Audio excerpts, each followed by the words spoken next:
purpose of my project was to build a functioning solar-powered radio. My hypothesis was that if I use all the right materials and components and build the radio carefully, then the AM radio should work because I found instructions online explaining how AM radios work and how to build one. I just wanted to say thank you to Mr. Mitrex. He helped me a lot during this project. He works at a company called G05, which makes solar-powered radios and sends them across countries, undeveloped countries, and preaches the gospel there.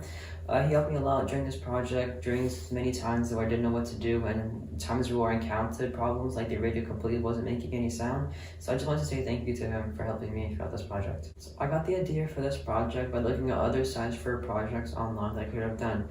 I came across the radio, which I felt was really interesting that I could have done, but I felt that the radio was quite simple. It wasn't as challenging, so I decided to add a twist and make it solar powered, which ended up being quite challenging. I actually enjoyed it quite a lot.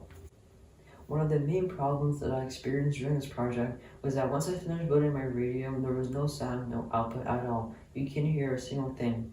And so to fix this issue, I talked to Mr. Mitrex, who worked at Galcom. He looked at my radio and he said that my speaker and tuning variable capacitor were too small.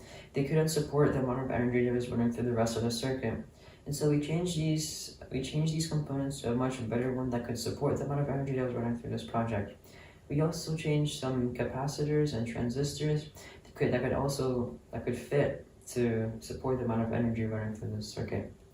One of the main things that I enjoyed about this project was the amount of things that I learned about radios and how interesting they can really be. I also learned how companies like Galcom makes their radios and ships them to other countries. I built this project mostly at home, and the only support that I got was from Mr. Mitrex. He helped me with the radio and he told me what I did wrong. And in the end, him and I got the radio to work. For future research, I would try to make the radio smaller. I would try to put all the components into a board quite like a motherboard. A company like Galcom does exactly that.